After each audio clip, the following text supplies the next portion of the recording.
Bonjour à tous et à toutes. Bienvenue dans cette conférence intitulée « Intelligence artificielle, une menace pour l'emploi ». Donc je vois que nous faisons salle comble, ce qui nous réjouit hautement pour parler de ce sujet très chaud.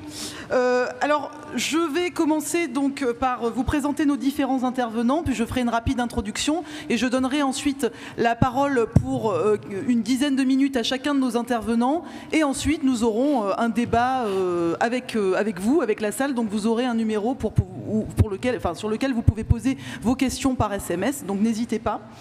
Alors, je commence donc par ordre de présentation. Donc, j'ai le plaisir d'abord d'accueillir Philippe Aguillon, qui est professeur au Collège de France sur la chaire Institutions, Innovation et Croissance. Donc, bienvenue Philippe. J'accueille également Flavio Calvino, qui est économiste à la direction de la science, de la technologie et de l'innovation de l'OCDE, donc l'Organisation pour la coopération et le développement économique. Bonjour Flavio. J'accueille également Daniel Andler, donc, qui est professeur émérite à Sorbonne Université et membre de l'Académie des sciences morales et politiques. Bonjour. Et j'ai également le plaisir d'accueillir maître Louis-Nicolas Ricard, donc, qui est avocat au cabinet d'avocats Hogan Lovells. Donc bonjour maître. Vous croyez que je passais en dernier, non? Oui, c'est bien. Oui, tout à fait. Alors, donc, une petite introduction rapide pour vous situer peut-être juste les termes du débat. Donc, en 2023, on a eu une annonce du directeur général d'IBM de suspendre ou de ralentir les embauches dans les fonctions de back-office, telles que les ressources humaines et la finance.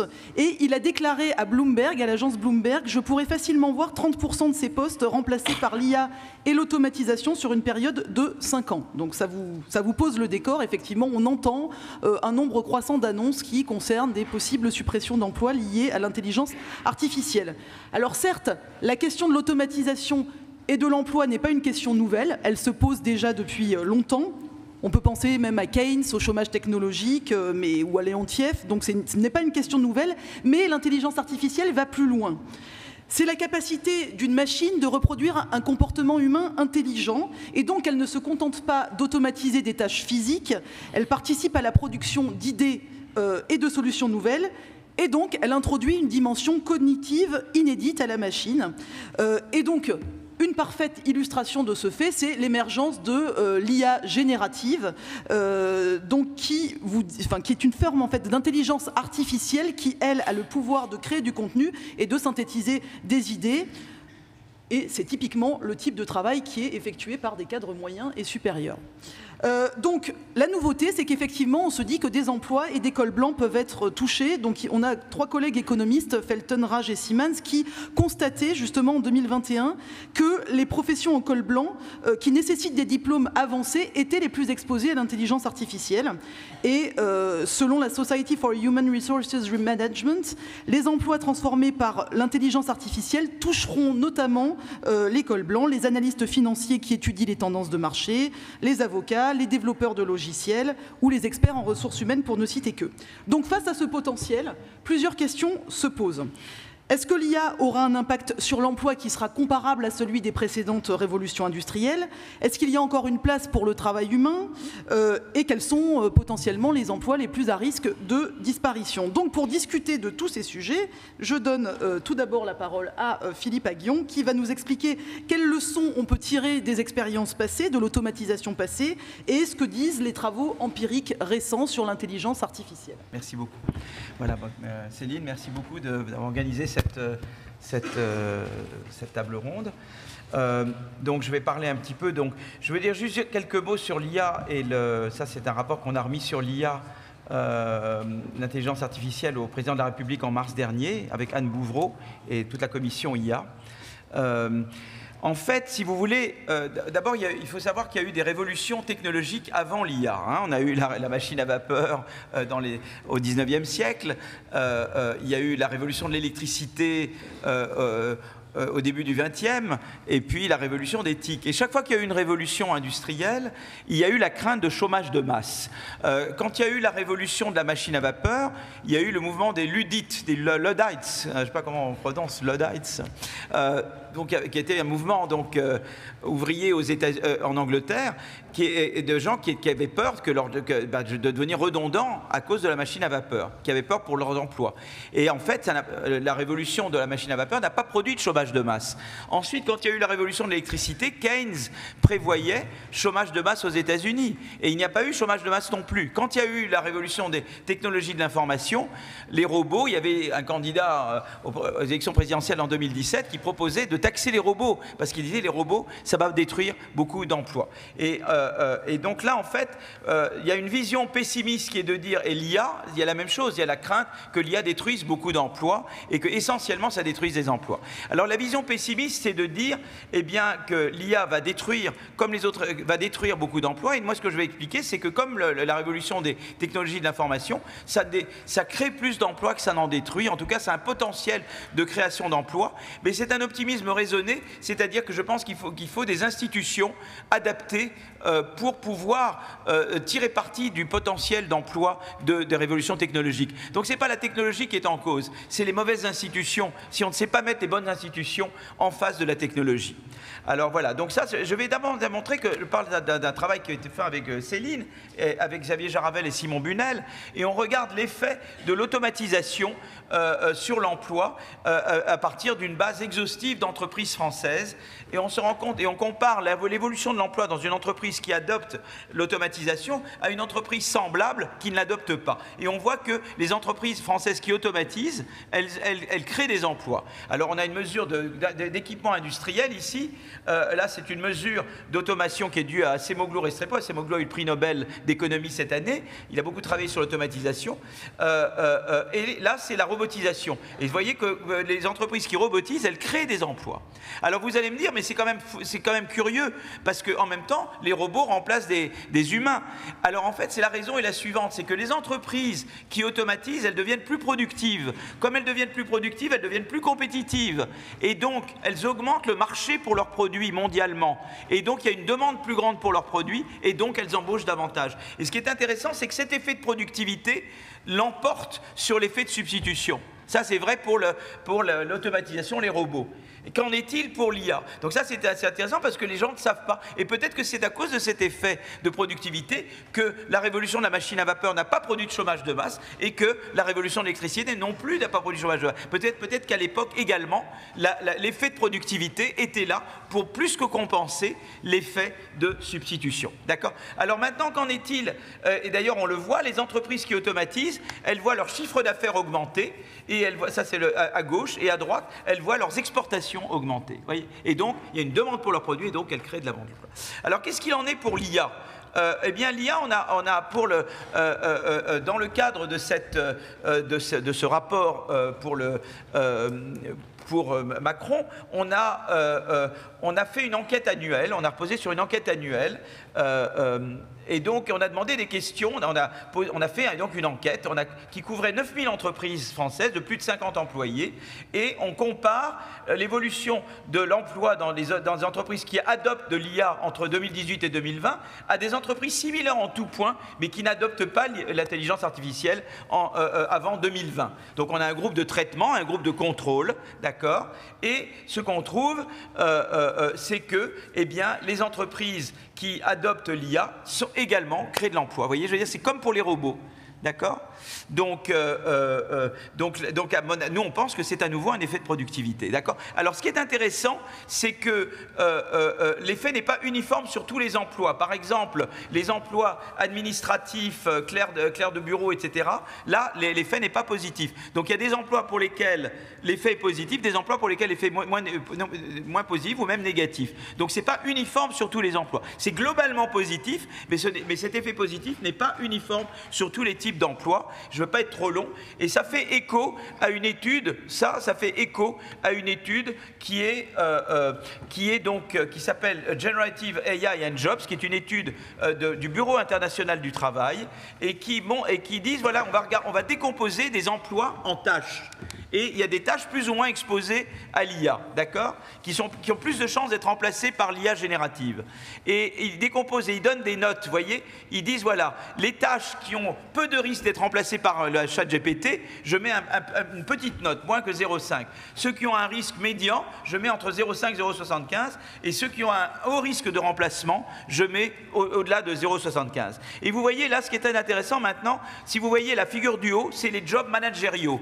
Et donc c'est toute une série de managers, managers en finance, managers dans le secteur de la distribution, managers dans les services, etc., dans l'agriculture. Mais vous voyez que pour les jobs managériaux, l'essentiel des tâches, c'est dans la zone bleu-noir où le risque est faible de remplacement. Tandis ils ont quelques tâches qui sont remplacées. En fait, les meilleurs, c'est ceux qui sont tout en haut, parce que quelques-unes de leurs tâches sont remplacées, les plus ennuyeuses, et ils ont plus de temps pour se consacrer aux tâches créatives. Vous voyez, donc pour les jobs managériaux, on voit vraiment que l'IA, c'est que du bon, quoi. C'est-à-dire, ça automatise peut-être un peu, mais c'est les tâches rébarbatives et ils ont plus de temps pour les tâches qui sont les bonnes, qui sont les tâches créatives. Vous voyez, donc là, c'est très bon. Mais par contre, si vous allez dans les jobs Clerical Support Worker, et bien là, vous voyez que, par exemple, tout en haut, c'est les jobs essentiellement, quasiment toutes les tâches sont remplacées. Et donc, on voit qu'il y a une partie des jobs qui sont où l'emploi lui-même risque de disparaître très vite, vous voyez. Donc, mais ça représente une faible proportion des emplois, voilà. Donc, vous voyez, c'est intéressant de décomposer en tâches, et on voit, mais on retrouve ce qu'on avait avant, c'est que tout ce qui est managérial et tous les emplois, mais au niveau clérical, au niveau employé de bureau, etc., il y a des jobs qui sont vraiment à risque, d'accord. Et en fait, donc là, c'est Antonin Bergeaud qui a fait cette figure, et cette figure, elle vous montre, quand je vais plus vers la droite, c'est que la part des tâches qui sont remplacées est faible. Donc plus je vais à droite, moins j'ai de chances que mes tâches soient remplacées par de l'IA. Plus je monte, plus mon job est exposé à l'IA. Donc le pire, c'est le nord-ouest, vous voyez là-dedans. Le pire, c'est d'être en haut à gauche, parce que vous avez un job qui est exposé à l'IA, et où la plupart des tâches du job vont être remplacés par le chat GPT, quoi, tu vois. Donc, comptable, télévendeur, secrétaire, je ne vais pas dire que c'est menacé, mais c'est des emplois, voilà, où il faut vraiment se restructurer, repenser l'emploi. Et puis les autres, c'est ou bien on a une grande part de tâches qui ne sont pas remplacées, ou c'est pas exposé à l'IA, vous voyez. Alors, du coup, qu'on peut faire, ça c'est Antonin Bergeaud à nouveau qui a fait cette figure.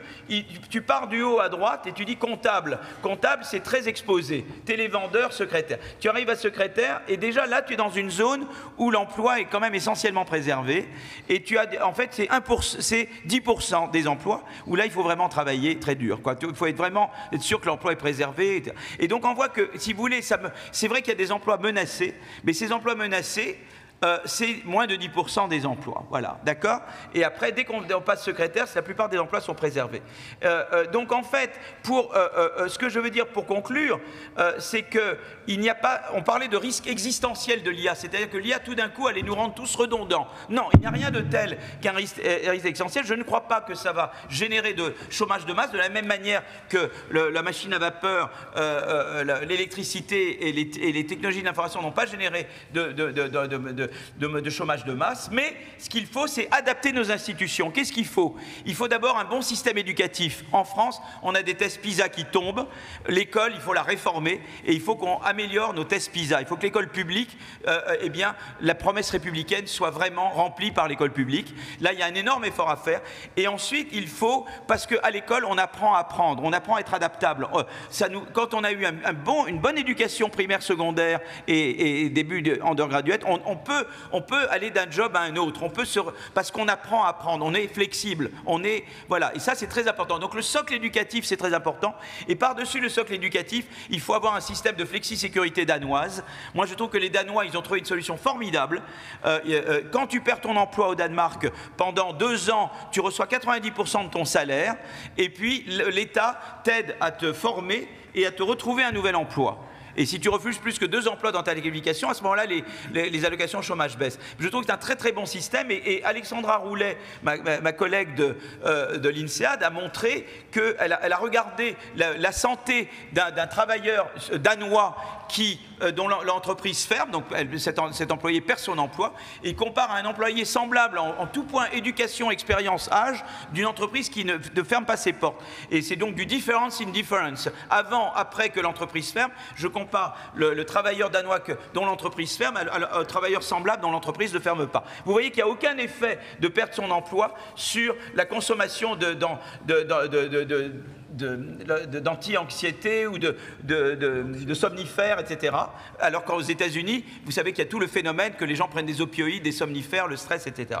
Il n'y a aucun effet non plus sur la probabilité d'avoir des problèmes circulatoires et pas d'effet non plus sur la mortalité. Donc ils ont trouvé un système au Danemark qui permet aux personnes de se réallouer d'un job à un autre, mais ça repose sur un socle éducatif. Donc moi, ce que je pense, c'est que l'IA, au total, a un potentiel de création d'emplois. Il y a des emplois qui vont être plus menacés que d'autres, mais si on a un bon système éducatif et un bon système de flexi-sécurité, on va pouvoir faire face à ça et à faire en sorte que les gens trouvent un nouvel emploi et se réallouent et rendre socialement acceptable cette révolution. Tout le problème chez nous, c'est la suivante, les technologies vont très vite, or les institutions et les politiques vont très lentement. Et c'est ça le drame, c'est qu'il y a une grande lenteur d'adaptation des politiques et des institutions à la révolution technologique qui, elle, va très vite. Elle n'est pas en elle-même mauvaise, elle peut être bonne si vous la dirigez dans la bonne direction. Et c'est les politiques et les institutions qui font que la technologie vous donne le meilleur ou le pire. Voilà, merci beaucoup.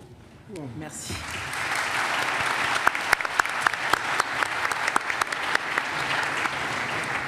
Merci Philippe pour cette prise de position engagée. Donc on va continuer donc avec Flavio Calvino, donc qui va nous parler, alors qui a abondamment aussi travaillé sur cette question de l'intelligence artificielle et qui en plus fait un grand effort de parler français, donc je le remercie doublement. Merci, merci beaucoup pour cette invitation. C'est un plaisir, un honneur d'être ici. Et bon, avant de commencer, ce que je vais dire reflète mes opinions personnelles et pas nécessairement les vues officielles de l'OCDE ou de ces pays membres, des pays membres de l'OCDE. Et je vais vous parler un peu des travaux récents qu'on a menés avec mes collègues à l'OCDE en se focalisant sur l'intelligence artificielle, en particulier sur les entreprises qui utilisent l'intelligence artificielle, les caractéristiques de ces entreprises-là, les rôles de ce qu'on appelle des actifs complémentaires pour l'adoption de l'intelligence artificielle et en particulier les rôles des compétences pour des postes liés à l'intelligence artificielle. Et en première étude, dans ce contexte, on a analysé des données massives qui ont de l'information sur les offres d'emploi dans les pays de l'OCDE, dans 14 pays de l'OCDE, en fait. Et dans ces données massives, on a identifié les offres d'emploi liées à l'intelligence artificielle, avec les mots-clés qui sont liés à l'intelligence artificielle, juste entre 2019 et 2022. Avec mes co-auteurs, Francesca Borgonovi et d'autres co-auteurs, dans ces papiers, on voit que malgré une croissance rapide dans les offres d'emploi liées à l'intelligence artificielle, la demande pour les postes liés à l'IA reste encore limitée. Avec dans ces 14 pays de l'OCDE, une partie des offres d'emploi liées à l'intelligence artificielle reste en dessous de 1% de toutes les offres d'emploi. Les compétences, on a regardé un peu plus en détail les compétences qui sont présentes dans ces offres d'emploi et on voit bien sûr un rôle important pour les compétences liées, par exemple, à l'apprentissage automatique ou des compétences techniques liées à l'utilisation des logiciels, à l'informatique.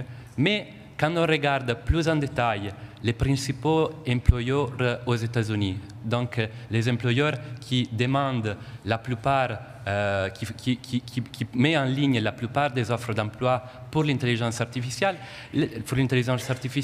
là on voit que cette firme-là, cet employeur-là, combine des compétences techniques dans ses offres avec d'autres compétences qu'on appelle socio-émotionnelles et fondamentaux, comme l'innovation, les problem solving, compétences liées à la résolution des problèmes et la leadership, qui suggère que, bien sûr, les compétences techniques sont très importantes, mais aussi il y a un rôle important dans l'utilisation de l'intelligence artificielle pour ces compétences plus fondamentales et socio-émotionnelles, et en particulier avec l'IA générative qui avance pour les compétences liées à la pensée critique, pour comprendre quand utiliser l'IA comment l'utiliser et pour faire en sorte qu'on puisse en bénéficier de ces avantages dans les plus longs termes. Donc ça, c'était une première partie des études. Une autre étude qu'on a menée récemment regarde les entreprises et essaye de caractériser les entreprises qui utilisent l'intelligence artificielle et de regarder quels sont les facteurs importants pour augmenter la probabilité de la diffusion de l'IA et met en lien l'utilisation de l'intelligence artificielle avec la productivité de cette entreprise-là. Et donc, on a mené un projet à l'international où, pour la première fois, on a regardé aux ces données des enquêtes TIC. C'était les mêmes données que Philippe mentionnait avant pour la France. On a regardé ça dans 11 pays de l'OCDE avec un projet où on a été en contact avec plusieurs bureaux de statistiques et plusieurs chercheurs qui ont accès à ces données qui, en fait, sont confidentielles. Donc, c'est assez compliqué de les accéder. Et donc, nous, on a développé un code statistique qu'on a distribué dans les pays pour faire des analyses harmonisées, donc toujours les mêmes genres d'analyses, en pouvant analyser de façon comparative qu'est-ce qui se passe dans plusieurs pays par rapport à l'utilisation de l'intelligence artificielle dans les entreprises.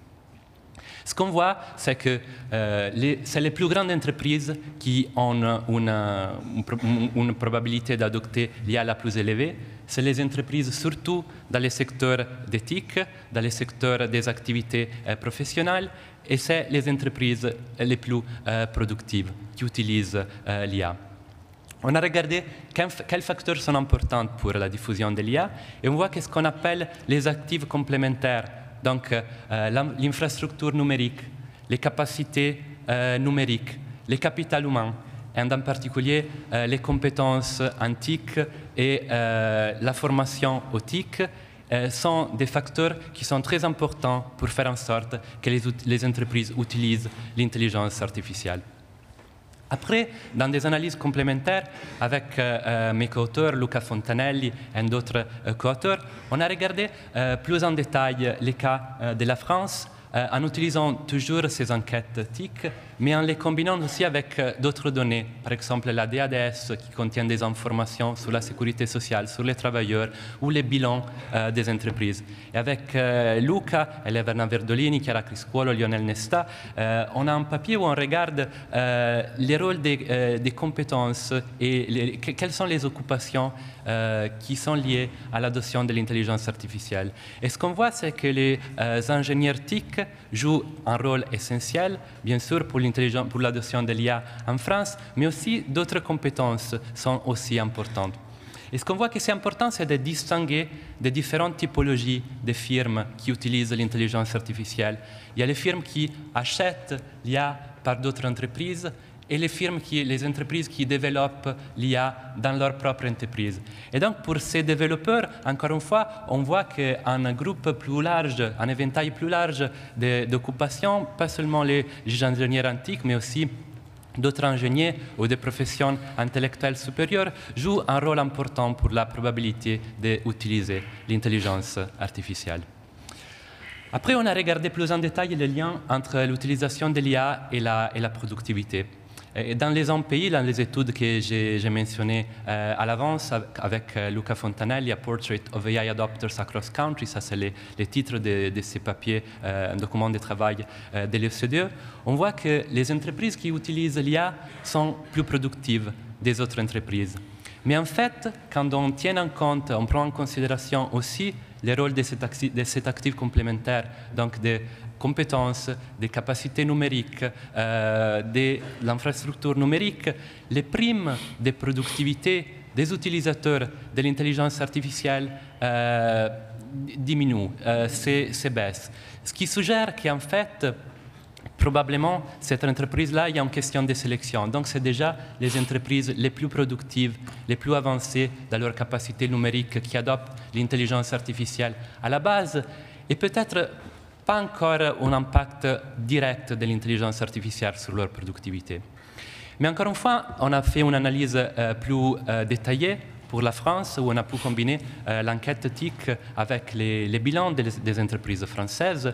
Et là, on voit que pour les développeurs, donc les entreprises qui développent des systèmes d'intelligence artificielle dans l'entreprise, on voit un impact positif de l'intelligence artificielle sur leur productivité au-delà de ces dynamiques de sélection, qui suggère en fait que cette entreprise-là, les développeurs sont peut-être plus avancés, ils ont sûrement des travailleurs plus spécialisés, et possiblement elles ont des capacités plus élevées qui leur permettent d'intégrer déjà les outils de IA dans leur entreprise, dans leurs activités, et peut-être leur permet déjà de réaliser ces primes de productivité, même au-delà du fait qu'elles étaient déjà plus productives ou plus avancées dans leur capacité numérique à la base.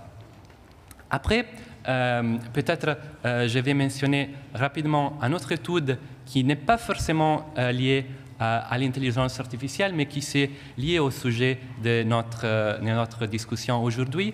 Avec mes co-auteurs Sarah Calligaris, Rudi Verlaque et Martin Reiner, on a regardé le lien entre la croissance de la productivité et l'emploi dans 13 pays de l'OCDE, avec des données très très détaillées des bilans des entreprises. Et donc ça va dans la direction de ce qui se passe quand il y a l'innovation, les changements technologiques pour l'emploi dans plusieurs pays de l'OCDE. Cette étude-là n'est pas si récente pour pouvoir capturer l'évolution de l'intelligence artificielle, mais sûrement parle à des dynamiques passées. On a regardé les données entre 2000 et 2018 à peu près, après ça dépend un peu des pays. Et ce qu'on voit, c'est qu'il y a un lien positif entre la croissance de la productivité et la croissance de l'emploi. Et dans cette étude-là, on a pu regarder vraiment à plusieurs niveaux d'agrégation, parce qu'il y a des mécanismes différents qui se passent quand on regarde au niveau micro, donc au niveau de l'entreprise, au niveau de l'industrie. Il y a des entreprises qui gagnent de l'emploi et d'autres qui perdent de l'emploi. Il y a des dynamiques de réallocation et des parties des marchés qui changent. Et quand on prend en considération les liens entre les industries dans la chaîne de valeur. Et donc, l'étude est très longue, c'est une centaine de pages, mais en conclusion, on voit en effet un rôle positif de la croissance de la productivité pour la croissance des emplois et salaires. Je vais peut-être terminer pour souligner encore une fois les rôles importants des décideurs politiques pour pouvoir promouvoir une transformation numérique inclusive à l'ère de l'intelligence artificielle. Les travaux où on a regardé les liens avec la productivité et les caractéristiques des entreprises qui utilisent l'IA suggèrent que, comme c'est les entreprises plus grandes, les plus productives qui utilisent déjà, et certaines entreprises déjà réalisent des primes de productivité, il est possible que les écarts de productivité entre les entreprises qui sont les plus performantes et les autres pourraient augmenter dans le futur. Et donc, une combinaison de politiques publiques qui affectent les incentives et les capacités pourrait améliorer ou promouvoir une transformation numérique plus inclusive, où les sujets des politiques publiques importants à combiner sont sûrement liés au capital humain, aux compétences, à l'éducation, à la formation antique, mais pas seulement, aussi sur les compétences socio-émotionnelles, la capacité managériale, l'infrastructure numérique, donc réduire les écarts digitaux, digital gaps, les capacités numériques, donc incentiver la digitalisation et favoriser la recherche et l'innovation, et les conditions cadres, donc réduire les barrières à l'entrée, à la croissance et soutenir, favoriser la compétition et adresser, c'est peut-être pas les bons mots, mais aborder les défis réglementaires à l'ère de l'IA. Je pense que ça termine mes 12 minutes. Merci beaucoup encore. Merci beaucoup.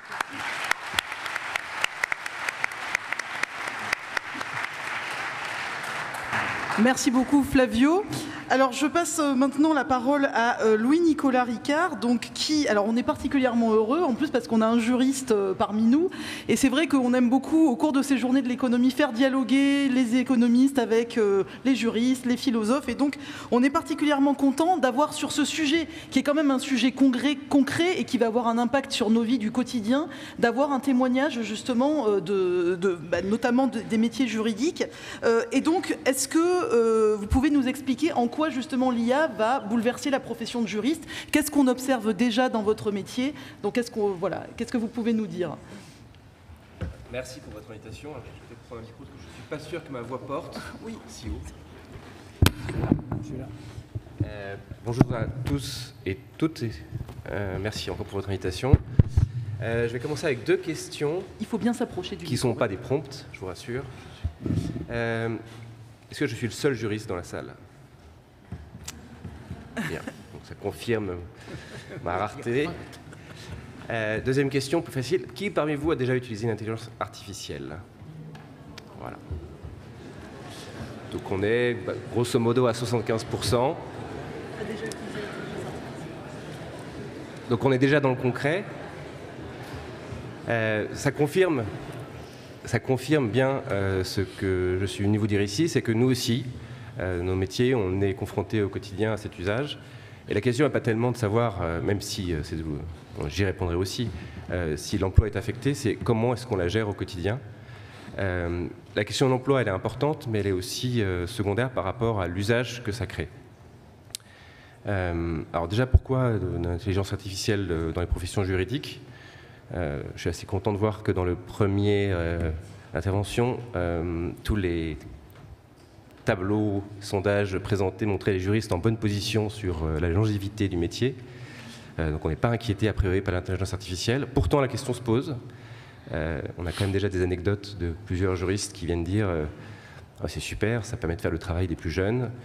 Les plus jeunes qui disent c'est super, ça permet de travailler plus vite. Donc les questions sont là, parfois les inquiétudes aussi. La raison pour laquelle ça intéresse les professions du droit, c'est que ça touche une diversité d'usages. Vous savez, il n'y a pas une seule façon d'être juriste ou avocat. Il y a plusieurs métiers. Et chacun de ces métiers, en fait, est impacté. Ça va de la recherche, ça va dans la consultation, ça va aussi dans le travail de rédaction. Alors, quand vous avez toutes ces possibilités qui vous sont offertes, on serait bien inquiet, peut-être bien téméraire de ne pas s'y intéresser. La deuxième question que ça pose, c'est quels sont les résultats obtenus? Alors là, je vais être franc. Ils sont à la fois étonnants, pas toujours dans le bon sens du terme, donc on va dire mitigés, parfois décevants et aussi inquiétants. C'est là qu'il faut identifier les risques pour bien avancer avec ces solutions. D'abord, sur la licéité des choses qui sont mises dessus. Sur la confidentialité, ça c'est une notion très importante pour nous, profession du droit. Toutes les informations dont on a possession sont souvent soumises au secret professionnel et on doit assurer que les données qui nous sont confiées ne sont pas transmises ou divulguées. Ça va de pair avec l'utilisation de ces technologies qui utilisent des données personnelles. Alors là, c'est un autre pan du droit dont je ne suis pas forcément très familier parce que je suis plutôt affairiste, mais qui est contrôlé par la CNIL sur tout ce que vous connaissez peut-être vaguement en termes de RGPD, quand vous partagez des données sur Internet et la façon dont elles vont être conservées, traitées et normalement effacées s'il n'y a pas d'usage derrière. Autre risque, c'est la transparence. Là, alors vous êtes, pour ceux qui sont utilisateurs peut-être familiers du concept de black box, c'est que vous envoyez une requête et vous ne savez pas comment ni pourquoi le résultat qui vous est donné est celui que vous avez. C'est là que c'est étonnant parfois, c'est qu'on est très satisfait d'une réponse qu'on ne pensait pas avoir, ça complète votre raisonnement, mais si vous n'êtes pas capable d'expliquer le raisonnement qui est donné, alors soit vous n'êtes pas un très bon juriste, soit vous ne comprenez pas les technologies, et ça, a priori, ça nous arrive à tous. Enfin, et ce sera la fin de la première partie, il y a une question de responsabilité aussi. Si vous utilisez un outil d'IA, qui est responsable? Est-ce que c'est l'outil? Ou est-ce que c'est vous, en vous accaparant, en vous reprenant la solution qui a été donnée, qui est responsable du contenu que vous utilisez? Et là, il faut faire attention parce que pour plusieurs utilisations qu'on a pu faire, on constate que l'IA est parfois créative, trop créative. Elle réécrit, elle réinvente. On lui soumet une proposition de contrat type, un acte de vente, je ne vais pas trop rentrer dans les détails. On va voir qu'elle va réécrire toutes les clauses sans qu'on ait forcément eu cette intention-là. On voulait juste une première base. On a l'habitude de faire ces actes. Pourquoi aller chercher des idées dont on n'en a pas besoin? Donc il faut faire le tri. Et là, c'est la grande limite de cet outil à ce stade, c'est qu'on a un outil qui n'a pas vraiment de logique et pas vraiment de mémoire. C'est-à-dire que si vous lui posez la question aujourd'hui et la même question le lendemain, vous n'êtes pas sûr d'avoir le même résultat. Donc ça, à la limite, pourquoi pas. Mais s'il n'a pas la mémoire de sa propre réponse, là, c'est plus gênant. Normalement, quand vous interrogez un collègue, un collaborateur, un stagiaire, il est capable de vous dire, on a fait cette recherche, elle a évolué, on a produit cette réponse. Là, l'outil, à ce stade, on n'est pas capable.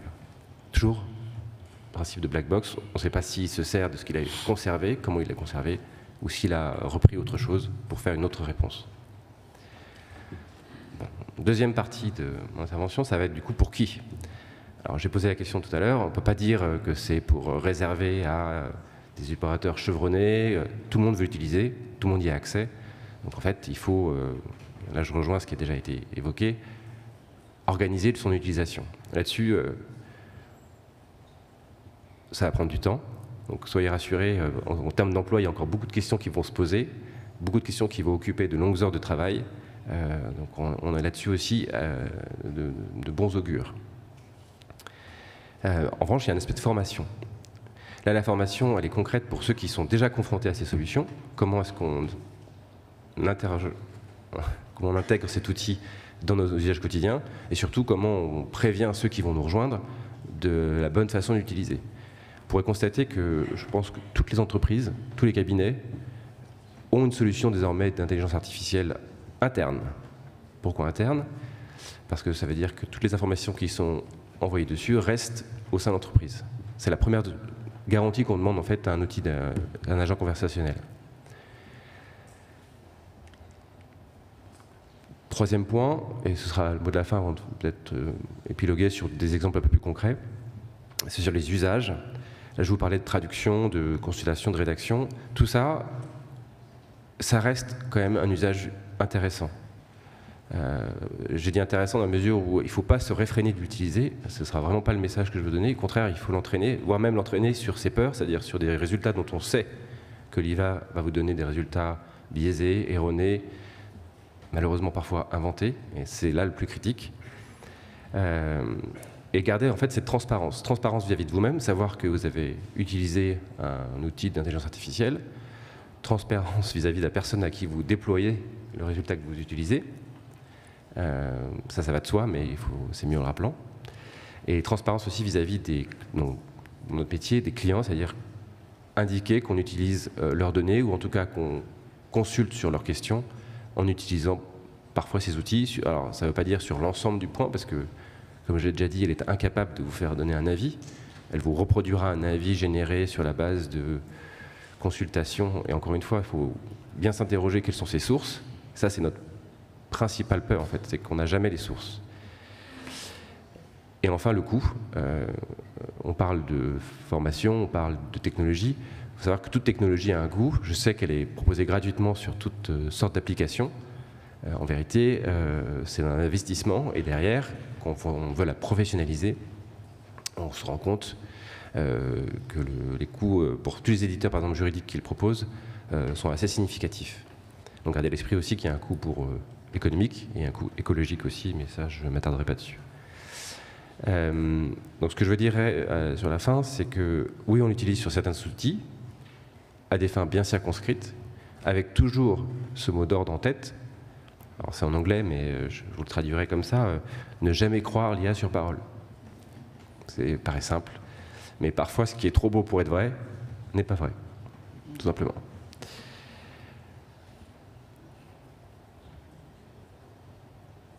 Et peut-être une chose à dire, ça c'est plus un conseil pratique dans vos usages, gardez-vous 3 questions sur mon intervention. Quand vous faites un prompt, donc une requête, dites-vous bien, d'abord, qu'est-ce que vous apportez? Donc quelle est la question? Qu'est-ce que vous apportez en termes de données, comme de connaissances, de questions? Qu'est-ce que vous donnez de vous-même dans le prompt que vous apportez? Qu'est-ce qui est transformé en quoi? Ça c'est la deuxième question. C'est de comprendre pourquoi la réponse qui vous est donnée est celle qui est donnée. Et la dernière, qu'est-ce que vous pouvez en attendre?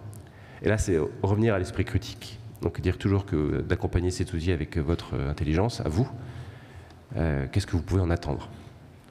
Voilà.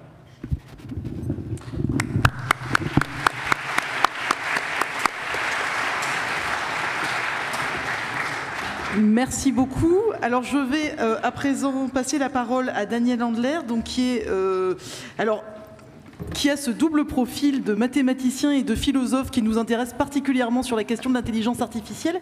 Et j'avoue que j'ai été très interpellée justement, et c'est pour ça que je voulais absolument que vous soyez avec nous ce matin, par justement ce que vous dites sur le fait que l'intelligence humaine ne sera pas a priori dépassée par l'intelligence artificielle. Et ça, c'est vrai que c'est une idée qui m'a semblé très intéressante et sur laquelle on aimerait vraiment vous entendre. Bon, merci de m'avoir invité. Je commence comme Philippe Aghion a commencé par faire la publicité du rapport qu'il a remarquable. D'ailleurs, j'ai étudié de près avec Anne Bouvreau, qu'il a remis au président de la République récemment. Je fais de la publicité pour mon livre qui s'appelle, et c'est dans la continuité de ce qui vient d'être dit gentiment, un livre qui s'appelle « Intelligence artificielle, intelligence humaine, la double énigme ». Alors, ce titre un peu provoquant, disons, me permet de situer la tonalité de mon propos. Je ne suis pas du tout quelqu'un qui s'oppose ou qui se désintéresse de l'IA, au contraire. Je m'intéresse à l'IA depuis longtemps. J'ai été très étonné d'entendre M. Gordon ce matin dire que l'IA, ça existait depuis 15 ans. Je pense qu'il voulait dire la partie de l'IA dont on parle beaucoup en ce moment et à laquelle on attribue toutes sortes de vertus. L'IA a commencé il y a 70 ans et c'est une affaire que je suis, non pas tout à fait depuis 70 ans, je ne suis pas si vieux que ça, mais que je suis depuis très longtemps. Donc j'ai un immense intérêt pour l'intelligence artificielle et j'ai un immense intérêt pour le bon usage et la bonne compréhension de l'intelligence artificielle. Et mon propos, parfois, semble critique. Disons que ce que je critique, c'est la simplification et l'exagération. Et par petites touches, simplifier et exagérer peut finir par nous donner une conception complètement erronée. Et cette nuit, j'ai pensé à la manière dont un certain nombre d'entre nous tenions pour acquis la victoire de Kamala Harris, en prenant un peu plus optimiste, de manière plus optimiste, certaines choses qui étaient dites en sa faveur et en minorant les choses un petit peu négatives. Et donc, de proche en proche, on a fini par se persuader que Kamala Harris allait certainement gagner. Et j'en parle parce que Gordon en a parlé, mais je parle aussi parce que une première question que je peux vous poser tout de suite, en quoi est-ce que l'intelligence artificielle nous a aidés à comprendre les processus impliqués dans l'élection américaine? La réponse est à peu près zéro, sauf si on entend l'intelligence artificielle en un sens large, et je vais y revenir, mais j'ai déjà perdu beaucoup de temps. Donc moi je vous dis, dans la première phase, c'est que la perception générale, aussi bien dans le public que parmi d'éminents collègues, de l'intelligence artificielle souffre d'une forme d'illusion. C'est une sorte d'illusion d'optique. La première illusion, c'est que l'IA actuelle est potentiellement universelle.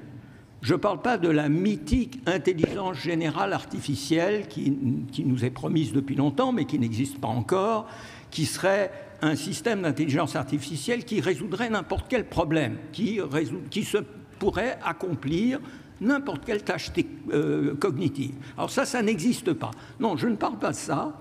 Je parle de l'idée que pour toute tâche, vous en prenez une, vous en prenez l'autre, on dispose, ou on disposera bientôt, d'un système d'intelligence artificielle qui s'en charge.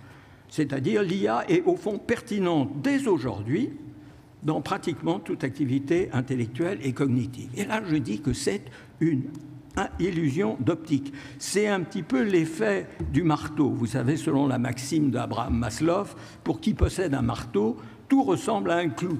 Donc, quand vous avez ce merveilleux marteau qu'est l'intelligence artificielle, vous avez vu qu'il plante pas mal de clous, il rédige des contrats d'assurance, il lit des radiographies, il fait toutes sortes de choses, et donc il va plus ou moins tout faire. Mais si vous ouvrez grand les yeux, et là je ne vais pas pouvoir le faire, c'est à vous de le faire vous-même, en réfléchissant. Pour l'instant, me semble-t-il, l'intelligence artificielle ne pénètre que dans une frange étroite de notre quotidien. Et aussi dans une partie une partie seulement des activités des entreprises publiques et privées, et pas encore toutes. Si l'on entend, et ça c'est important, c'est un point important qui a été touché par mes deux prédécesseurs, si on entend par IA autre chose que l'informatique ou le numérique dans son ensemble. Jusqu'à présent, nous avons fait ici comme si l'IA était en quelque sorte une province bien définie qui serait distincte de l'informatique ou du numérique en général. Parce que là, on n'a aucun doute, l'informatique, le numérique en général existe depuis des décennies. Et donc, ces effets se sont déjà fait sentir. Donc, nous parlons de quelque chose d'autre. Mais ce quelque chose d'autre est en réalité en continuité avec l'univers numérique. Et si vous demandez à des spécialistes, autres que moi, des plus éminents que moi, et plus techniques que moi, ils seront d'accord. Et j'ai plein de citations, je ne vais pas vous les donner maintenant, pour dire qu'il n'y a pas de frontière entre ce qui est IA et pas IA. L'IA, il y a 30 ans, c'était peut-être un tableur. Excel, c'est quand même assez formidable. Aujourd'hui, on ne considère pas que c'est de l'intelligence artificielle. Et demain, les choses vont encore bouger. Donc, il est important de savoir, surtout quand on va analyser tâche par tâche, métier par métier, etc., quand on dit on utilise l'IA, je demande quelle IA. Ça, c'est la première chose. Yann Lequin, que vous connaissez certainement, qui est donc l'un des 3 titulaires du prix Turing, qui est le Nobel de l'informatique, qui est un chercheur français remarquable, que j'ai eu l'honneur de connaître quand il était étudiant, et qui est devenu une des vedettes de la nouvelle intelligence artificielle, l'intelligence artificielle de pointe, si vous voulez, ce qu'on appelle le deep learning, dit parfois que l'intelligence artificielle, pour l'instant, ne possède pas l'intelligence d'un chat. Alors, si elle ne possède pas l'intelligence d'un chat, c'est clair qu'il lui manque beaucoup de capacités pour se mettre à notre place. Alors, de manière un tout petit peu technique, je dirais que s'agissant tout particulièrement de ce qu'on appelle donc le deep learning, qui effectivement a explosé sur la scène publique il y a une quinzaine d'années, une vingtaine d'années, et qui a donné notamment l'IA générative, ChatGPT, Midjourney, etc., eh bien, pour être compétent dans une tâche quelconque, un système d'intelligence artificielle a besoin de disposer d'un stock astronomique d'exemples de tâches de la même espèce. Or, il y a des quantités astronomiques de radio, de mammographie, par exemple. On peut donc nourrir un système d'intelligence artificielle de plein de mammographies, dire quand c'est positif, dire quand c'est négatif, et le dresser en quelque sorte à donner la bonne réponse sur un nouvel exemple, sur une nouvelle mammographie. Mais il y a toutes sortes de domaines dans lesquels on ne dispose pas d'un pareil stock.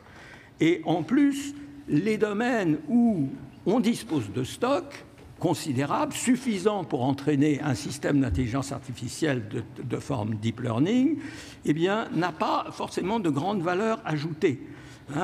Il n'y a pas assez d'exemples de guerre civile pour dresser un système d'intelligence artificielle à gérer la prochaine guerre civile. Pas assez de sauvetage en mer ou de sauvetage d'une grande entreprise pour entraîner un système d'artificiel, et pas assez d'élections présidentielles américaines pour dresser un système d'intelligence artificielle. Donc ça, c'est la première illusion, l'idée que, ça marche tellement bien que ça ne va pas s'arrêter, ça va pouvoir, et dès à présent, pratiquement, ça résout toutes les tâches cognitives sur lesquelles on rencontre. Deuxième illusion, qui est aussi une illusion d'optique, je pense, le travail et l'emploi sont massivement impactés ou sur le point de l'être par l'intelligence artificielle, disons, stricto sensu, de pointe, évidemment, pas l'informatique ou le numérique en général. Alors, comme je l'ai dit, mes deux prédécesseurs ont illustré cette chose-là, donc je peux aller très vite. D'abord, dans l'immédiat, ça ne se traduit pas par des chiffres incontestables. Deuxièmement, qu'est-ce que signifie qu'une entreprise a recours à l'IA ? Quel genre de système ? S'il s'agit d'intelligence générative, l'intelligence générative, on vient de fêter, officiellement, les 2 ans, le deuxième anniversaire de ChatGPT, donc je dirais que pour le moins, on manque de recul. Et puis les échos sont en réalité moyennement favorables. Je prends par exemple l'exemple qui est l'exemple phare de l'intelligence artificielle, de l'intelligence générative, qu'elle nous permet d'améliorer le travail des codeurs. Alors, voici ce que m'apprend un commentateur qui est l'un des sceptiques ou l'un des prudents, disons. Il nous dit que on a tout récemment, hein, c'est un survey tout à fait sérieux, 79% des correspondants, c'est-à-dire des gens dont le métier est le codage, la programmation, a dit qu'ils ont essayé le copilote, le célèbre logiciel copilote de Microsoft. Ils disent 79%, c'est formidable, on a envie de dire, regardez, c'est universellement admis. Simplement, il se trouve que, en réalité, seulement un quart ont considéré que c'était en réalité utile. Donc on peut adopter l'IA et puis constater que finalement c'est pas si utile que ça. Alors comment expliquer l'écart, disons, entre l'évaluation très favorable, par exemple dont typiquement Philippe Aghion se fait l'écho, et des évaluations qui sont moins positives. Alors évidemment, il y a tous les effets de biais, de cherry picking, on prend les évidences qui servent à notre thèse, etc. Ou alors carrément dissimulation. Par exemple, les taxis autopilotés, c'est un cas de dissimulation. Il n'y a pas de taxi autopiloté, contrairement à ce que vous lisez dans les journaux, parce que tout taxi autopiloté est surveillé à distance par un opérateur humain qui est consulté toutes les 20 minutes pour savoir que faire dans une situation donnée. Donc ils ne sont pas encore autopilotés. Ils le seront peut-être demain, mais ils ne le sont pas pour l'instant. Et puis, je pense que ce qui est intéressant, et ce dont mon prédécesseur a parlé, c'est que ce qui est intéressant, c'est de distinguer les tâches que chaque agent accomplit, d'une part, de la totalité de son travail. Donc, il peut gagner du temps parce qu'il aura utilisé ChatGPT pour rédiger un contrat d'assurance, mais il va reperdre ce temps au moment de vérifier et éventuellement de corriger les erreurs. C'est ce qui se passe par exemple pour la traduction, non pas pour sans doute la traduction technique qui marche très bien effectivement, mais certainement pour des exercices de traduction beaucoup plus difficiles. Même le cas souvent mentionné du fait qu'on n'a plus besoin de radiologistes parce qu'ils font les mammogrammes et tout ça beaucoup mieux que le radiologiste lui-même, c'est une vision très simplifiée de la chose. Et d'autre part, au sein d'une organisation, bien entendu, il peut y avoir des postes qui sont automatisés et qui permettent à l'entreprise de gagner apparemment en productivité, mais qu'elle repère parce que les process ne sont pas pleinement intégrés. Alors, est-ce que c'est une simple question de temps? Je n'ai pas le temps de vous le dire parce que j'ai dépassé mon temps et je veux quand même arriver à ma conclusion. 2 minutes, d'accord. Alors, disons, ce qu'on peut dire donc, pour défendre ce point de vue optimiste, et encore une fois, je ne suis pas pessimiste sur l'intelligence artificielle, je demande simplement à ce qu'on aille avec un peu de précaution. Est-ce que c'est une simple question de temps? Après tout, les optimistes disent, écoutez, c'est pas encore là, mais vu l'incroyable développement que je reconnais de l'intelligence artificielle ces dernières années, ou ces derniers 10 ans, ou ces dernières 20 ans, ça va continuer comme ça, et très vite, ce qui n'est pas encore réalisé, par exemple, je ne sais pas, des taxis entièrement autopilotés, etc., sera réalisé demain. Alors, je suis d'accord sur un point, c'est-à-dire je pense qu'il n'y a pas vraiment de limite a priori sur les problèmes que l'intelligence artificielle peut résoudre. Elle ne les résout certainement pas aujourd'hui, mais je pense qu'elle peut effectivement résoudre les problèmes, de plus en plus de problèmes, une variété de plus en plus grande de problèmes de plus en plus difficiles, y compris, et j'en suis d'accord avec Philippe, y compris les problèmes scientifiques. Là, je crois que l'IA joue déjà un rôle et va continuer un rôle. Je souligne quand même qu'il y a une différence, et ça mon voisin de droite l'a mentionné, il y a une différence entre avoir la solution d'un problème et l'avoir résolu soi-même. Nous savons tous, dans notre expérience, soit personnelle, soit professionnelle, de chercheurs, que quand nous résolvons un problème, nous gagnons autre chose ou quelque chose en plus que la simple solution. La solution qui descend en quelque sorte du ciel de ChatGPT eh ben, on est content de l'avoir, on est content d'avoir un contrat d'assurance ultra compliqué, international, etc., correct, mais en le faisant soi-même, on a gagné quelque chose en s'en passant, en confiant la tâche à ChatGPT, on a perdu. En tout cas, on peut aussi poser la question, et j'y répondrai pas, est-ce que le relatif retard dans l'impact de l'intelligence artificielle en matière d'emploi, est-ce que c'est dû au fait que l'intelligence artificielle n'a pas tout à fait atteint son plein potentiel sur le plan de l'intelligence? Alors, ça c'est le cœur de mon argument dans mon bouquin, je ne le crois pas. Je pense que l'intelligence artificielle ne pourra jamais se substituer à un certain type de tâches qui sont en gros les tâches qui consistent à faire face de manière adéquate à une situation. Et une situation, c'est ce à quoi vous êtes tous les jours confrontés les uns et les autres dans vos vies personnelles et professionnelles. Et ce que vous faites, parce que vous êtes des gens rationnels et calmes, vous avez une situation devant vous et vous cherchez à la réduire à un problème. C'est-à-dire vous dites quels sont les termes du problème. Alors une fois que vous avez fait ça, vous pouvez mettre en route un système d'intelligence artificielle. Mais passer de la situation, l'interprétation de la situation, la saisie globale de la situation, passer de là à la formulation d'un problème précis qui pourra à ce moment-là être pris en charge par l'intelligence artificielle, ce passage-là n'est pas accessible. Alors, pour conclure, en m'excusant d'avoir été trop long, je plaide comme beaucoup de gens pour le modèle dit du sandwich de l'intelligence artificielle. Alors, le modèle du sandwich, je crois que c'est Noah Smith qui a utilisé cette expression. J'en ai même un autre, le human wrapper, l'emballage humain. Ça, c'est le roboticien Mindel, David Mindel, qui le donne. L'idée est simple. À l'entrée, un être humain. Au milieu, la tranche de jambon, le système d'intelligence artificielle, et la tranche de pain du dessous, c'est l'être humain à nouveau. De cette manière, alors ce que ça veut dire, c'est que c'est l'être humain qui va définir la tâche du système d'intelligence artificielle. Ensuite, le système d'intelligence artificielle procède automatiquement et à l'arrivée, c'est de nouveau l'humain qui prend ça en charge, qui le regarde d'un point de vue critique, ça a été mentionné juste à l'instant, qui vérifie que c'est bon, qu'il en a tiré tout ce qu'il fallait, qu'il pouvait lui faire confiance et qui, à ce moment-là, met la chose en route. Alors, ce système permet de garder, c'est la hantise, n'est-ce pas, de conserver l'homme dans la boucle.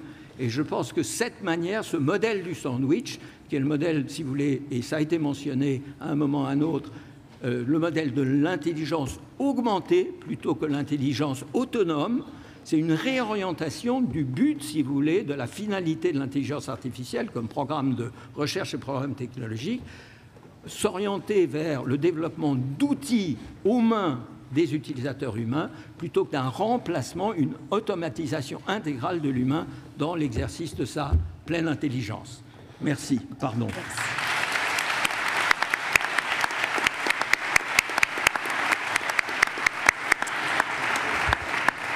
Alors, merci beaucoup à nos 4 intervenants. Donc, je vais peut-être, alors j'ai reçu un certain nombre de questions. Je vais peut-être commencer par en poser une à chacun d'entre vous.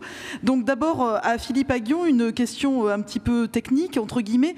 Donc, donc tu as présenté une enquête sur 50 salariés. Donc, j'ai une question qui demande si il existe des enquêtes sur les TPE et sur les micro-entreprises, en fait. Et si ça a été fait, si la même chose a été réalisée. Les entreprises, c'est une enquête restreinte à des entreprises de plus de 50 salariés. De plus de 50 salariés. Et non, pour le moment, non, c'est très embryonnaire. Et en fait, avec Simon Bunel, Xavier Jarvel, Alexandra Roulet, on va étendre, enfin, on essaye maintenant d'utiliser des données danoises d'un côté et des données françaises de l'autre en explorant la France 2030 et l'impact de France 2030, parce que ça a poussé de l'adoption de l'IA et voir quel effet ça a eu sur l'emploi et on essaye voilà. Donc on est au tout début et à la fois on doit étendre le champ à des entreprises plus petites, mais également avoir des causalités. Là je vous ai montré des event studies, comme on dit en anglais, et nous on essaie d'avoir des instruments, donc d'avoir vraiment un effet causal de l'adoption de l'IA vers l'emploi. Voilà, donc c'est ça. qu'on essaye de faire. Ça, c'est la question. Peut-être que je vais... Ces recherches en train, donc voilà. Je vais montrer, c'est quelque chose qu'on avait fait avec Simon Bunel pour le rapport pour Emmanuel Macron. C'était un début, c'est quelque chose qu'on pouvait faire en 5-6 mois, mais maintenant on est engagé dans un projet de recherche plus long terme. Je vais peut-être en profiter pour poser une deuxième question. Donc justement, j'ai une question sur le modèle de flexi-sécurité danois, donc que tu appelais de tes voeux. Alors la question est la suivante, le modèle de flexi-sécurité danois est propre au modèle économique et démographique des pays scandinaves. Comment serait-il réalisable de l'adapter à l'échelle de notre société française? C'est une vaste question. Oui, alors, ça sort en quelques mots. Oui, d'abord, je pense qu'on peut tout à fait s'inspirer de ce modèle, mais ça suppose un bon socle éducatif, et je pense qu'on peut tout à fait reprendre les éléments. Le fait qu'on soit un pays plus grand ne me paraît pas une barrière. On peut d'abord même la mettre en œuvre au niveau des régions. On peut très bien décentraliser la mise en œuvre des politiques, et donc je ne vois pas du tout pourquoi on ne pourrait pas mettre en œuvre une véritable flexi-sécurité dans un pays un peu plus grand que le Danemark comme la France. Voilà, je crois qu'on peut tout à fait, à partir du moment où on a ce bon socle éducatif et où on a, il faut aussi un pôle emploi qui soit très bien doté, c'est-à-dire qu'il faut des personnes à pôle emploi, l'équivalent de pôle emploi qui a changé de nom maintenant, qui soient capables de guider, et je pense que l'IA là-dedans, alors c'est très intéressant parce que l'IA elle-même aide, elle peut faire gagner beaucoup de temps.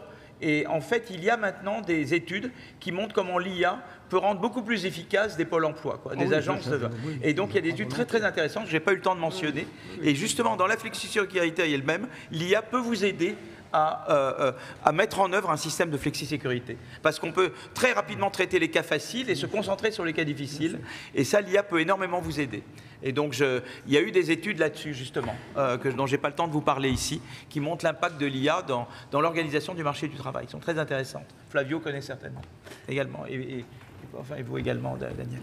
Alors, j'ai une question, à présent une question qui s'adresse plus à Flavio, donc sur l'OCDE justement, et bon, une question qui peut paraître peut-être amusante, mais sur le fait, est-ce que l'OCDE utilise l'IA pour ses études? Et en fait, c'est pas une question qui est si bête, parce que par exemple, dans une des études qu'a mentionné Philippe, de l'Organisation internationale du travail, il est vrai que par exemple, pour estimer le nombre d'emplois qui étaient soumis à l'automatisation, les chercheurs en fait ont utilisé, quand ils ont voulu savoir si certaines tâches étaient automatisables ou pas, ils ont posé la question à ChatGPT, donc pour savoir si ces tâches étaient automatisables, donc c'est quand même très ironique de demander à l'IA si l'IA va pouvoir remplacer l'humain, enfin je ferme la parenthèse, mais donc en tout cas ça a été fait, ça a été doublé aussi, ça a été fait par des humains, mais les deux ont été comparés, donc je sais pas, à ta connaissance, est-ce que vous avez utilisé l'IA à l'OCDE pour ce genre d'études? C'est difficile de répondre pour l'OCDE, comme je disais au tout début, c'est mes opinions personnelles.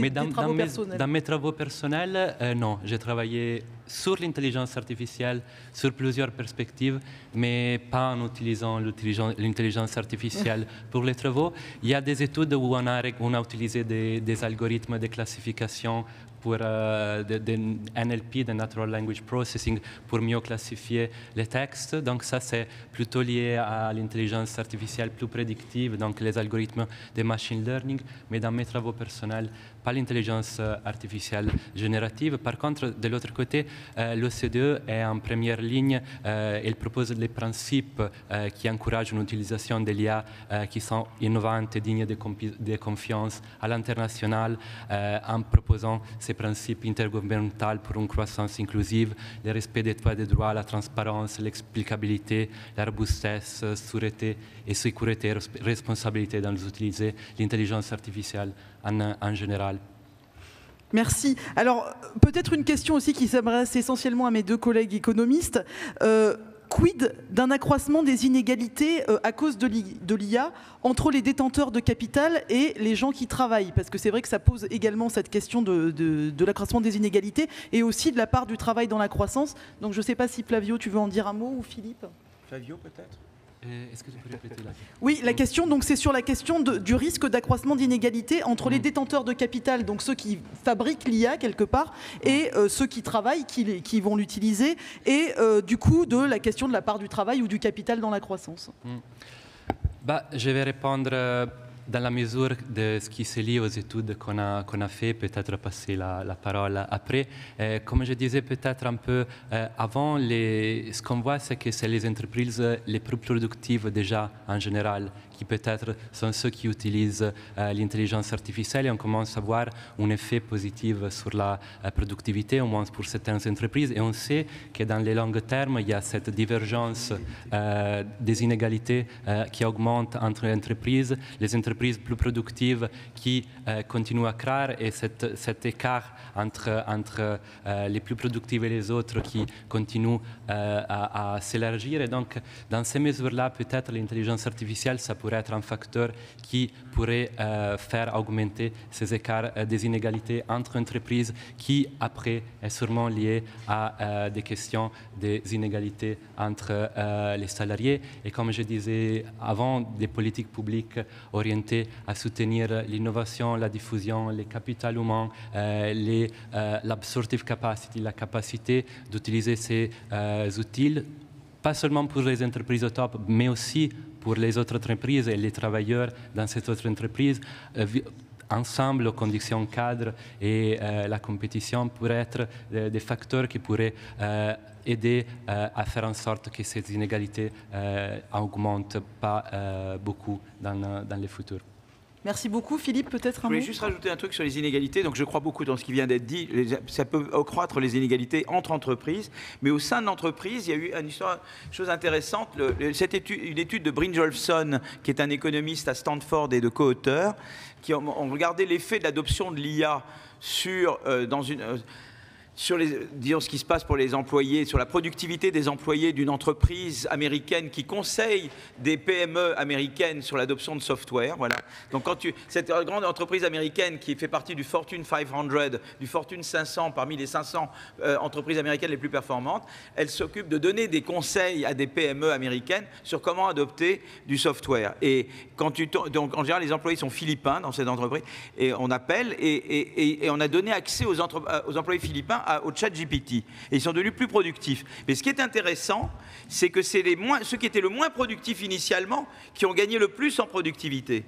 Et donc là, il y a eu réduction des inégalités. Donc ça, c'est intéressant. Peut-être qu'entre entreprises, les inégalités vont augmenter, mais peut-être qu'au sein de l'entreprise, il peut y avoir des effets vertueux, comme il y a eu dans cette entreprise américaine qui a adopté le ChatGPT. C'est les moins productifs et ceux qui avaient le moins d'expérience qui ont vu leur productivité augmenter le plus. Donc c'est intéressant, ça montre que l'effet de l'IA sur l'inégalité est quelque chose de complexe.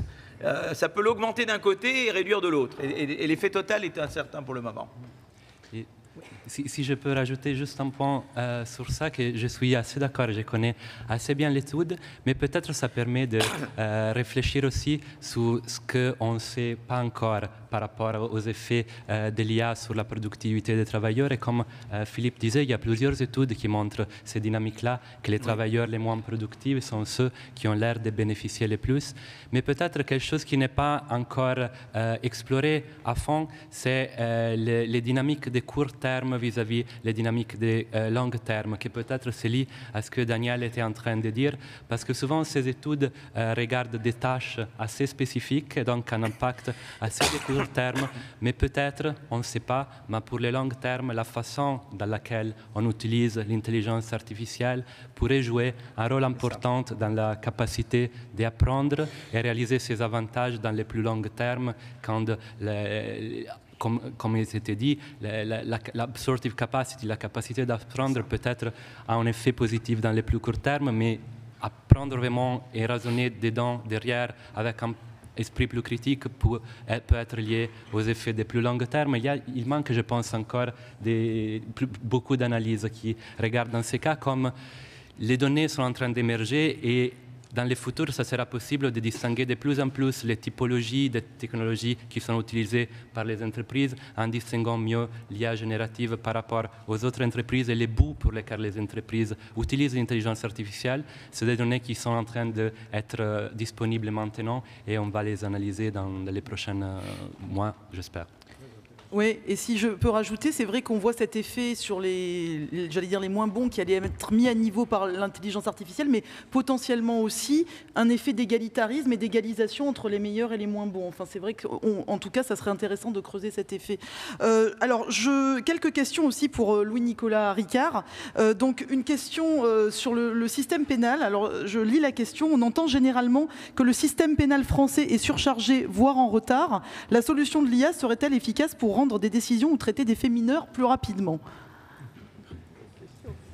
Alors, on sort légèrement désengorger la justice. On sort légèrement du champ de mon intervention.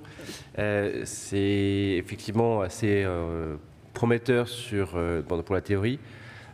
Mais comme je l'ai évoqué, je ne pense pas qu'on puisse se satisfaire de ça. Déjà, pour le justiciable en tant que tel, je ne pense pas qu'il soit bon de souhaiter que sa décision, sa peine, soit prononcée par une intelligence artificielle. Il y a, surtout en matière pénale, un fort facteur humain dans les décisions, dans les procès, que ce soit en assises, mais aussi dans les affaires de pas de contravention, mais des délits moins importants. Il faut une explication, il faut un accompagnement. Malheureusement, de ce point de vue-là, je ne vois pas, pour répondre à la question directement, d'amélioration flagrante, évidente, immédiate. Elles peuvent aider, en revanche, le magistrat dans les peines qui ont été rendues, lui donner une courbe des décisions et de l'arbre de décision qu'il peut prendre. Mais je ne souhaite pas qu'on la remplace. Oui. Daniel Andler, oui. Je m'excuse, j'ai déjà trop parlé, mais je ne résiste pas.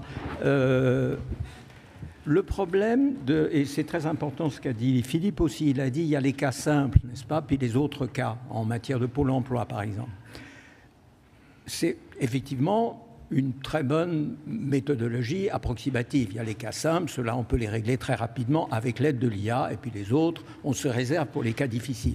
Alors le problème, c'est qu'il n'y a pas de frontière nette entre les cas simples et les cas pas simples. Et je vous donne juste un exemple en matière de médecine. Actuellement, le système de santé du Royaume-Uni est complètement débordé. Et donc, ils ont introduit, quelque chose qu'on commence à faire en France aussi, ils ont introduit des assistants médicaux. Les assistants médicaux sont très très loin d'avoir la compétence d'un généraliste ou a fortiori d'un spécialiste, mais enfin, ils peuvent quand même faire un certain nombre de choses, à condition de s'appuyer sur un jeu d'algorithmes qu'on appelle le 111. Je ne sais pas très bien ce qu'est le 111, je n'ai pas regardé de près. Donc, l'idée, c'est que l'assistant médical, s'appuyant sur des algorithmes, va pouvoir régler très rapidement les cas banals, les angines, les trucs, les machins, les chevilles foulées, etc. Le problème, c'est qu'une fois de temps en temps, un cas banal est en fait un cas dramatique. C'est-à-dire quelque chose qui ressemble à une courbature, en fait, c'est une embolie. Et l'embolie, c'est dangereux. Donc, le système algorithmique prévoit ce cas. Mais il prend plus de précautions que ne prendrait un généraliste humain qui a son intuition, qui prend ses risques, etc., et qui assume la décision. Et donc le résultat, c'est que l'assistant médical, appuyé sur les algorithmes du 111, envoie tout le monde aux urgences. Et les urgences sont complètement débordées. Donc vous voyez comment un effet d'automatisation qui semble tout à fait rationnel peut se retourner en quelque sorte contre lui-même. Oui. Oui, donc c'est intéressant et c'est vrai que ça pose aussi in fine une question qui est la responsabilité. À partir de quel moment on acceptera, c'est pour rebondir sur la question, d'être jugé par une intelligence artificielle, d'être soigné par une intelligence artificielle? Est-ce qu'on peut admettre autant, on peut admettre une erreur humaine? Est-ce qu'on l'admettra venant de la machine? Enfin, il y a toute la question éthique qui est derrière. Alors j'ai peut-être une autre question aussi pour Louis-Nicolas Ricard, donc, qui est une question concernant les droits d'auteur, en disant quid des droits d'auteur en fait, avec l'intelligence artificielle. Alors là aussi, c'est un vaste sujet. Oui, alors ça pour le coup, je l'ai évoqué, c'est sur la légitimité des choses qui sont soumises à l'intelligence artificielle. Il y a un vrai sujet, c'est que, et d'ailleurs on prévient dans le cadre d'information de ne pas mettre de contenu protégé dans le moteur, parce que déjà le contenu est protégé, donc ça veut dire que si vous le faites, vous êtes en infraction. Ça pose une autre question aussi, c'est sur la création. Est-ce que l'IA est capable de créer? Alors on a eu des cas de copyright ou d'œuvres déposées. Pourquoi pas? Après, pour quelle finalité? Donc, oui, là-dessus, il faut être assez vigilant sur les prompts que l'on fait et les données qu'on charge sur l'outil.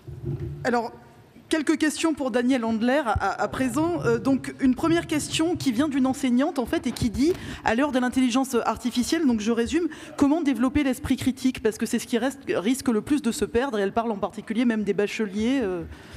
Oui, alors je crois que bon, c'est une question compliquée que j'ai un petit peu regardée. Je pense que ce que je propose, je reviens rapidement à ma proposition constructive et pas simplement destructive, prudente, etc.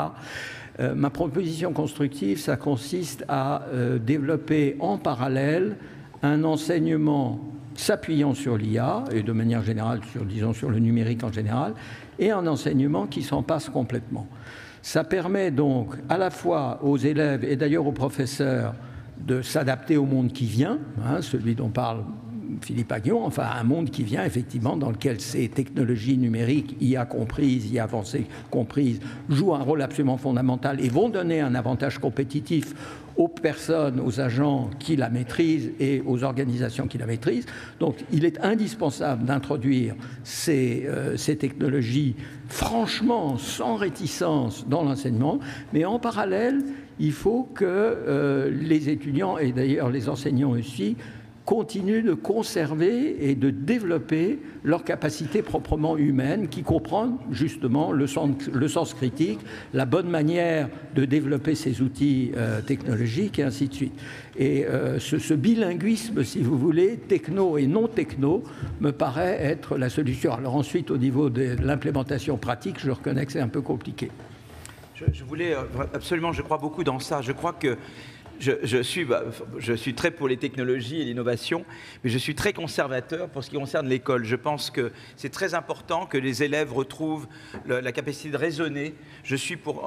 Quand j'étais jeune, on nous apprenait la géométrie euclidienne, les démonstrations. Il faut qu'on réapprenne ça. Oui. Il faut que le niveau en maths des professeurs augmente. Oui. C'est pas normal qu'on puisse être professeur, instituteur avec un professeur et 4 sur 20 en maths au CAPES. C'est pas possible. Il faut que ça soit revu complètement. Les dictées, les rédactions, moi je suis très traditionnel, les savoirs de base, savoir écrire, savoir rédiger, savoir se concentrer, ça c'est très important. On peut utiliser l'IA, les profs peuvent utiliser l'IA, mais je pense qu'il faut mettre l'IA à la disposition des élèves petit à petit, parce qu'il ne faut pas que l'IA obère, disons, l'aptitude, parce qu'il faut que c'est exactement comme vous dites, c'est-à-dire que l'IA peut nous donner le meilleur si nous savons l'utiliser, mais pour savoir l'utiliser, il faut savoir le domestiquer, et si on n'a pas les savoirs de base, eh bien l'IA nous amène dans le mur. Si on a les savoirs de base, alors on peut obtenir le mieux avec l'IA.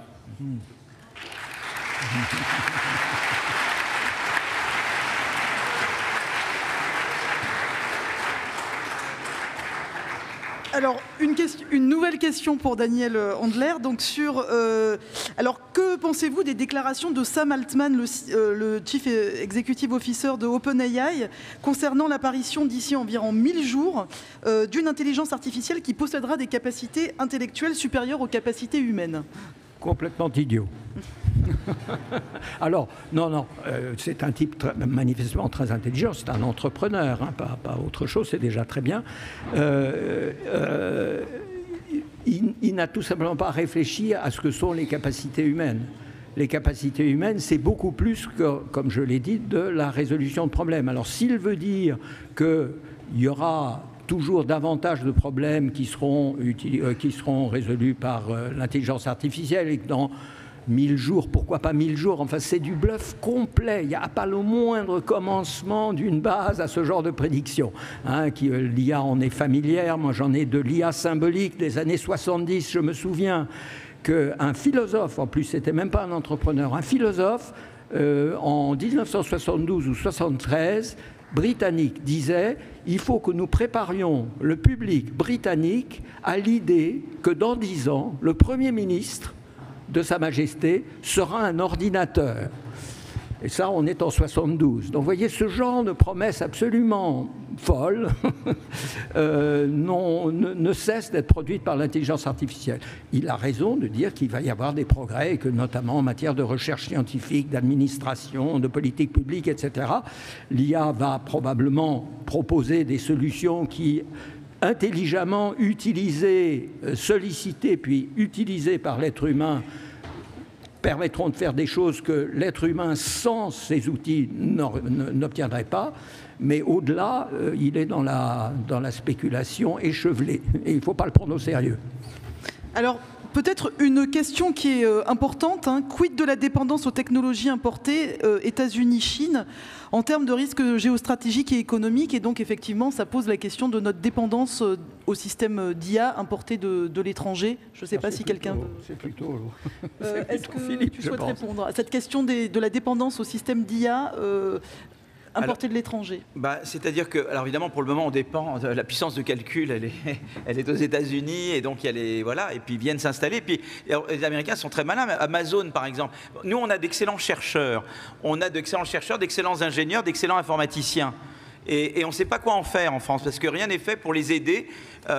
Et bien évidemment, les entreprises comme Google, Amazon viennent et les emploient, parce qu'ils leur offrent des bons salaires. On est incapable de leur offrir une carrière décente dans le public, à l'université. Donc c'est pour ça que dans le rapport avec Anne Bouvron, on recommandait une exception IA, alors c'est-à-dire un pilote IA, c'est-à-dire de permettre à des gens qui sont des chercheurs en IA, de pouvoir passer un peu de temps dans le privé, un peu de temps dans le public, être bien payé dans le public, avoir des moyens pour travailler. Et je pense que c'est ça qu'il faut faire, parce que sinon on les perd. Je crois que donc il faut en France qu'on développe d'abord une puissance de calcul locale, ça il faut vraiment. Et puis il faut qu'on puisse également investir pour retenir nos chercheurs IA et développer une vraie recherche en IA. Pour ça il faut pouvoir avoir des moyens, et c'est pour ça que je pense que là on doit faire des économies budgétaires. Il ne faut surtout pas les faire sur l'IA, pas les faire sur l'éducation et pas les faire sur la recherche. Ça, c'est très mauvais. Il y a d'autres moyens que ça. Et donc, chaque fois que vous verrez des propositions qui rognent sur l'éducation, qui rognent sur la recherche, qui rognent sur l'investissement IA, dites-vous que c'est un mauvais budget. Il faut un bon budget, c'est un budget qui préserve nos capacités de croissance, parce que la dette, on la réduira à long terme par la croissance et par le taux d'emploi. C'est comme ça qu'on fera. Et donc, il faut qu'on puisse investir, et donc il faut faire des économies ailleurs ou trouver des sources de revenus ailleurs. Voilà, je crois que ça, c'est vraiment important, mais il faut développer une puissance de calcul chez nous. Il faut une vraie politique industrielle française et européenne de l'IA, comme les Américains ont. Oui, peux quand même... Et vive le rapport Draghi. Et vive le rapport Draghi. Ouais. Et on arrête avec l'Europe qui empêche. On arrête avec l'Europe qui est un géant réglementaire et un nain budgétaire. Ça doit stopper. Oui. L'Europe empêcheur de tourner en rond. Non. Oui. Non. Philippe, quand même, tu es mieux placé que quiconque ici pour quand même reconnaître qu'il y a quelques efforts et que, disons, l'IA française n'est pas si nulle que ça. Donc, ne décourageons pas trop les jeunes ici. Il y a quand même un certain nombre de gens qui restent à l'université, qui ont formé des startups qui marchent bien. Il y a un gros centre de calcul à Orsay. Voilà. On est excellent, Voilà, mais il faut aider ces gens-là. Bien sûr. Il faut leur donner les moyens. Bien sûr. Alors, donc, peut-être... Alors, ça répond à une question, puisque j'avais une question justement sur la question de la dette et du déficit, et comment on fait dans une période de disette, disons, financière, pour arriver à financer justement ces systèmes d'IA. Peut-être une question sur la standardisation liée à l'IA. J'ai donc la question suivante. L'IA standardise les solutions proposées. Cela ne va-t-il pas réduire la créativité? Et finalement, n'allons pas nous voir la fin du capitalisme, comme nous l'annonçait Schumpeter? Alors, j'ai envie de dire, c'est encore... Alors là, c'est pour Schumpeter, Philippe Aguillon. Donc, c'est sur la question de la standardisation liée à l'IA. Est-ce qu'on ne risque pas de voir une égalisation, justement, et une standardisation, et donc de voir la fin du capitalisme pour Schumpeter? Puisque Schumpeter, c'est vraiment l'idée de la destruction créatrice. Donc, vous avez à chaque fois des innovations, de la créativité. Je crois qu'il y aura ça. Au contraire, je crois que l'IA, ce qui peut-être différencie l'IA... Alors, c'est vrai que beaucoup de ce que dit Daniel est vrai. Peut-être que l'IA, c'est la continuation de la vague des technologies de l'information. Mais à un moment donné, peut-être que quantité devient qualité. Donc, tu vois, ça c'est possible. Mais ce que fait l'IA, beaucoup plus que les autres révolutions technologiques, c'est que ça automatise des tâches non seulement dans la production des biens et services, mais également dans la production des idées. Les idées vont être plus faciles à avoir. Donc on va pouvoir inventer beaucoup plus facilement. La technologie d'innovation s'améliore. Et donc, il va y avoir beaucoup plus de destruction créatrice. Il va y avoir beaucoup plus de nouvelles innovations qui remplaceront d'anciennes. On voit tous les jours des nouvelles choses. Et c'est pour ça que quand on dit là, on est en retard sur les États-Unis, mais non, parce que dans les domaines de la santé, etc., l'IA, c'est de la donnée et de la puissance de calcul. Mais nous, on a des données de santé formidables, et on a d'autres domaines où on est excellent. Et on va pouvoir faire plein de choses avec l'IA. l'IA. Donc je crois que l'IA, au contraire, va créer énormément de possibles, rien que dans la médecine, mais ça permet énormément de choses. Donc je crois au contraire que les possibilités d'inventer des biens nouveaux, des technologies nouvelles, etc., vont être comme jamais avant, parce que l'IA améliore la technologie d'innovation. Alors peut-être que je vais vous... Ah, je t'en prie. Mais alors je voulais juste, puisque malheureusement cette conférence est passionnante, mais nous arrivons quasiment au terme de cette conférence, donc je vais juste peut-être vous donner 1 minute à chacun pour conclure en nous disant voilà, quelle idée force vous voulez faire passer au public. Donc peut-être Philippe, pour commencer. Je vais trop monopoliser. Mais ce que je veux dire, c'est qu'il ne faut pas avoir peur des technologies en elles-mêmes. Il ne faut pas diaboliser les technologies. Elles peuvent vous donner le meilleur ou le pire selon les politiques et les institutions qu'on met en face. L'IA a un potentiel de croissance et de création d'emplois qui est énorme. Et c'est à nous de mettre en place les bonnes institutions.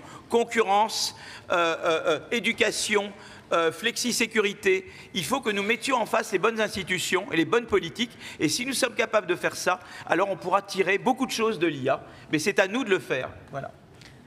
Flavio ?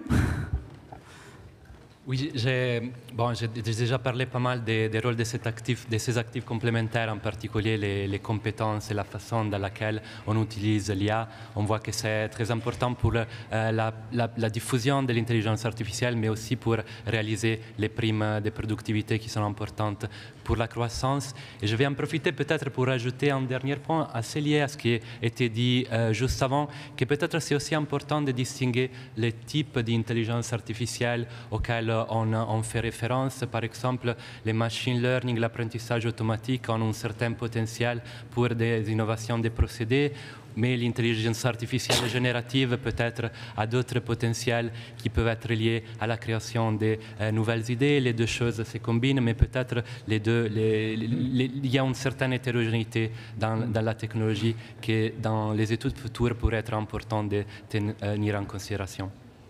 Merci beaucoup. Louis, Nicolas ? Pardon. Oui, même message d'ouverture, ne vous réfrénez pas à l'utiliser, n'ayez pas peur. Mais en revanche, utilisez-la de manière consciente.